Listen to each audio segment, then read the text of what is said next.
Welcome to this ISPS interview of pioneers in the field of psychotherapeutic approaches to psychosis. We are very honored to be today with Professor Luc Ciompi, ISPS Lifetime Honorary Member. My name is Söderström. I'm a psychiatrist, psychoanalyst. I'm Vice Chair of ISPS International. And I'm with Philippe Conus, who is the head of the General Psychiatric Department here in Lausanne and President-elect of IEPA. We are here to ask a few questions and to have your testimony. Luc Ciompi is known worldwide for his numerous contributions to psychosocial approaches to psychosis. He's the founder of Soteria, Switzerland. He's also the author of the affect logic concept, and all what has followed this affect logic concept is his theory about how to help people with schizophrenia and psychosis.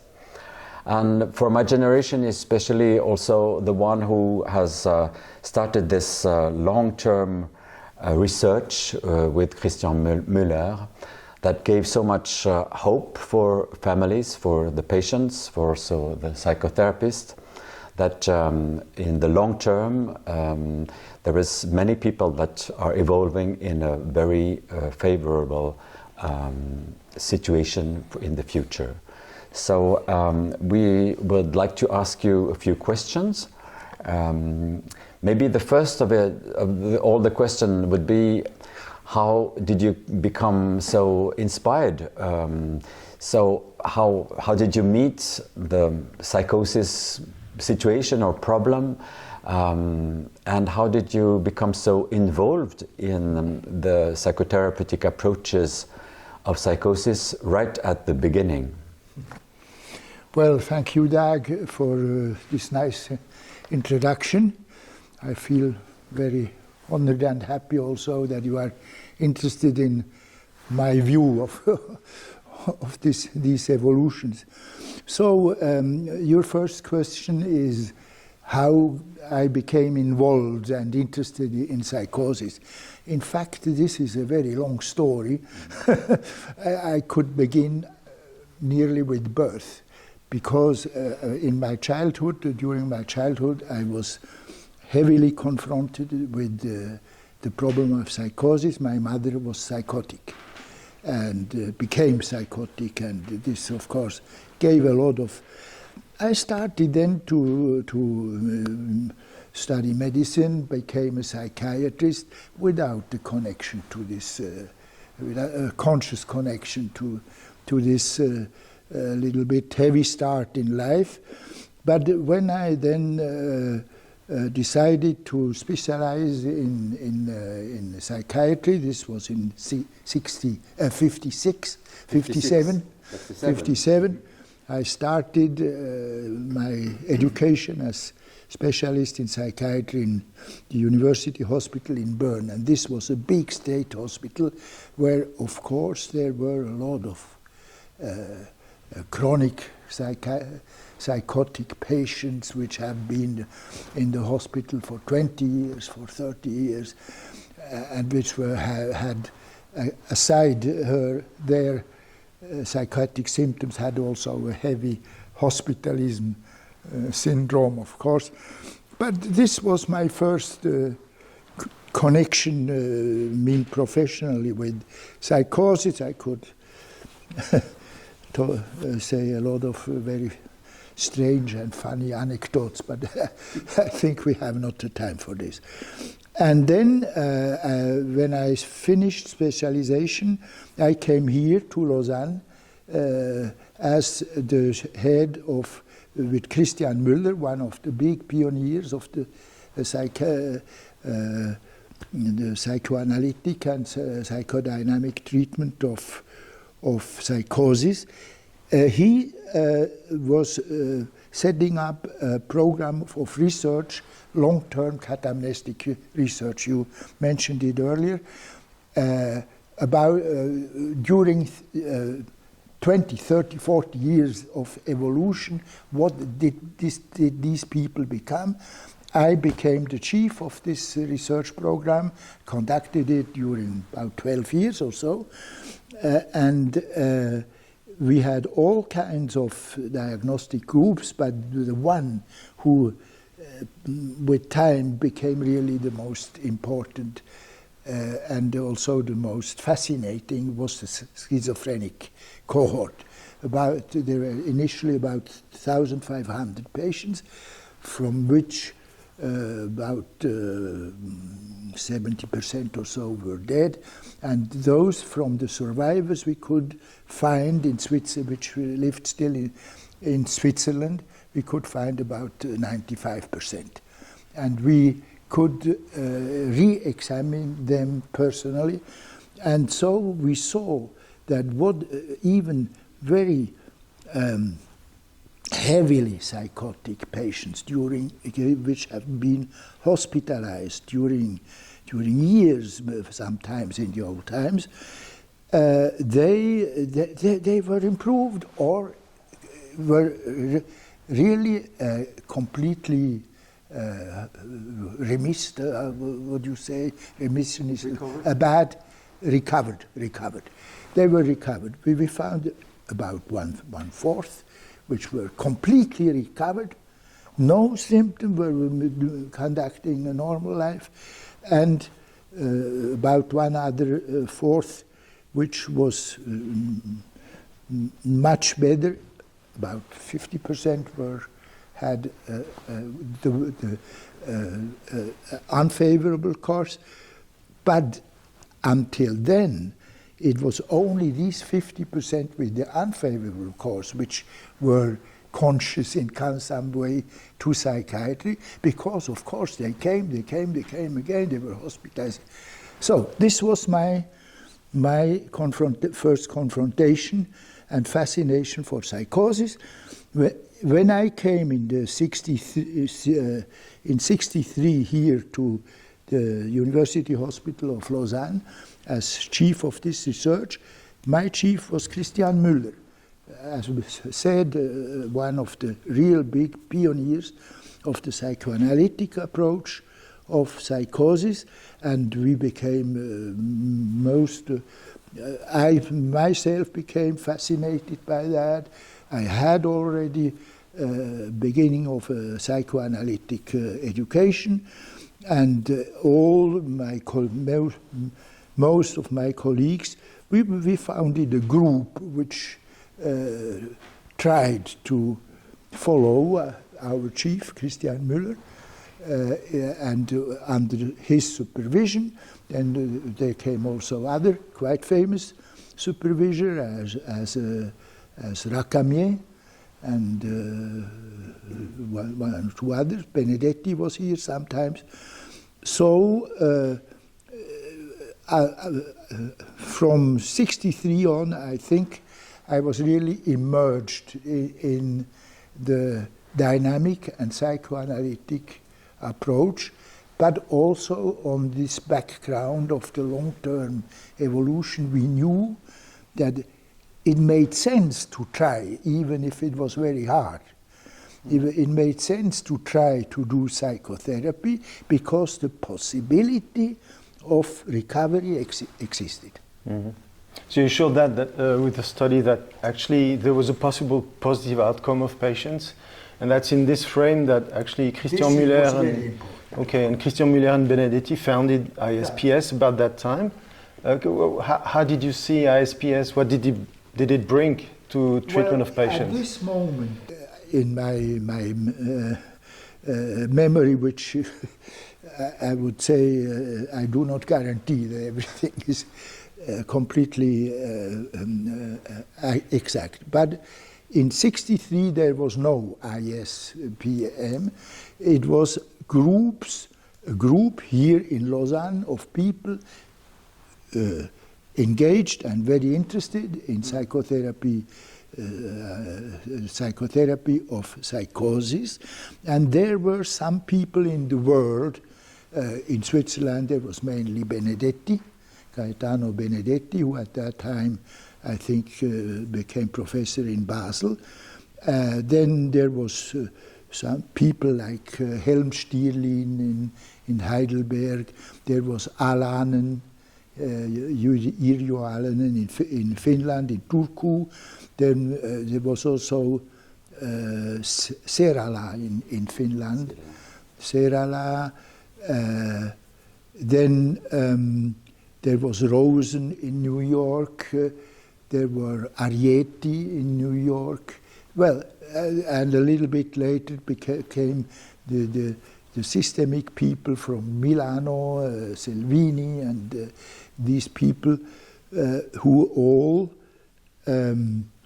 formed a kind of group, informal in the beginning, informal group of interest, but Christian Müller organized congresses. I think one of the first was in Zurich, and then I remember 2 here in Lausanne, and then I think it was in the beginning of the 70s, the first time it was no more in Lausanne, because this was the real center in the beginning of the movement. But the first time outside, I think it was in Washington, first Congress. I assisted these congresses. I was a member of this group of interest. We tried to do psychoanalytic treatment of patients.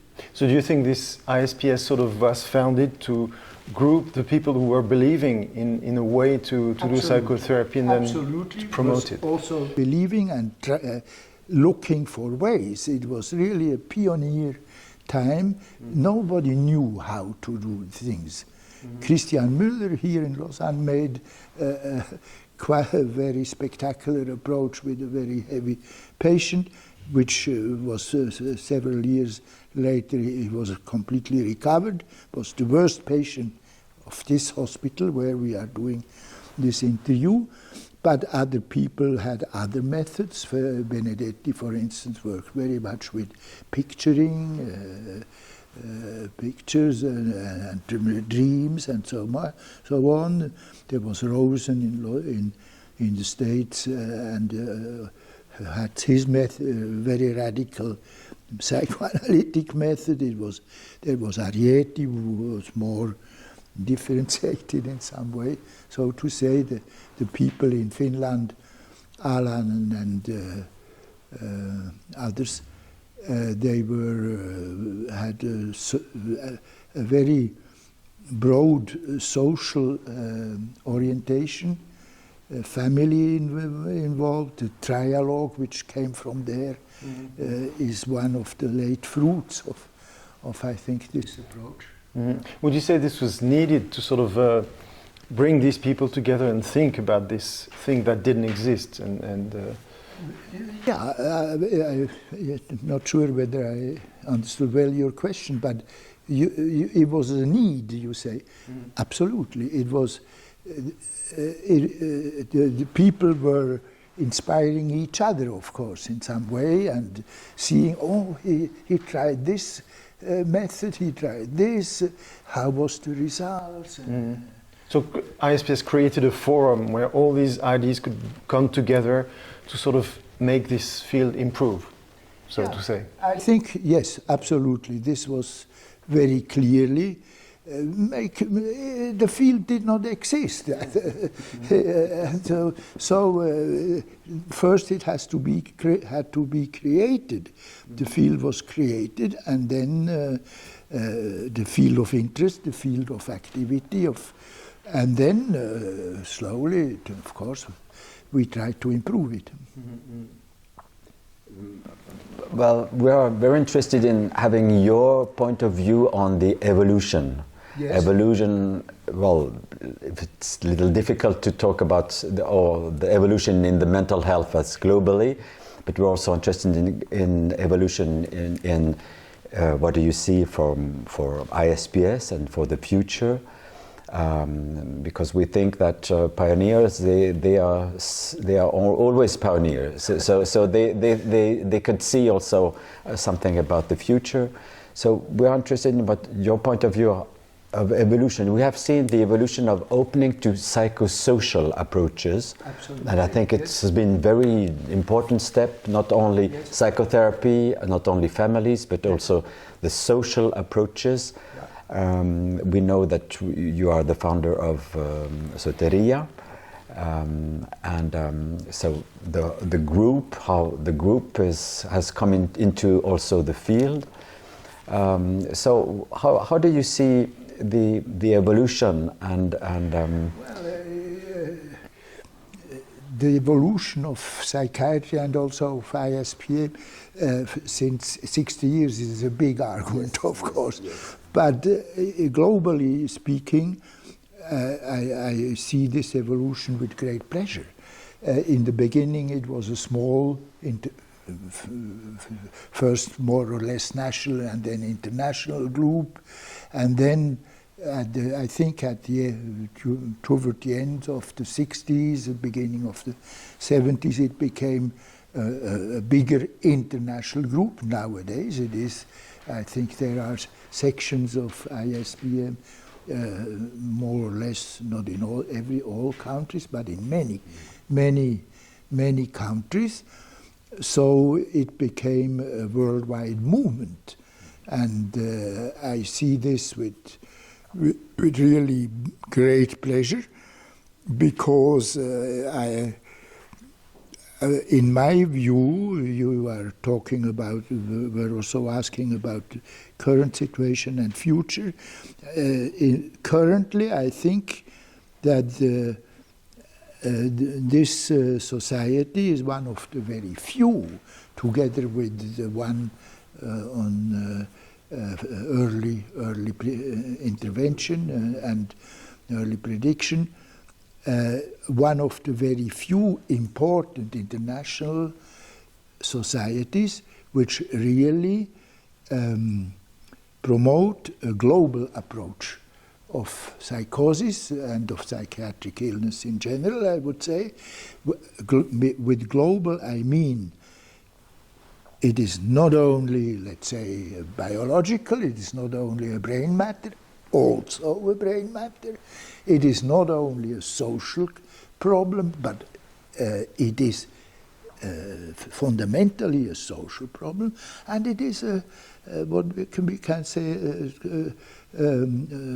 name a psychic, I mean intrapsychic, subjective problem.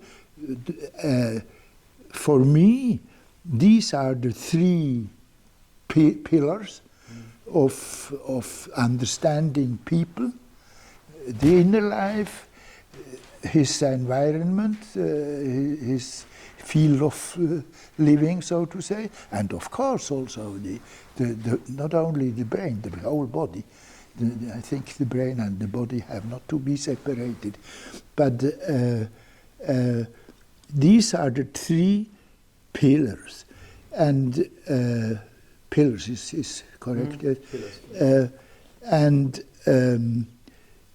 I think ISPS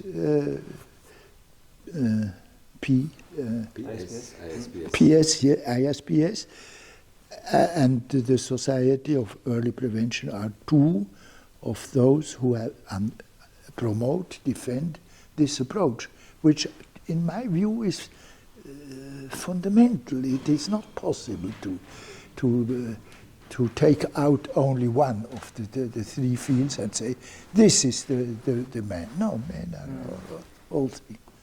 Yeah. So I hope for the future, of course, that these two societies will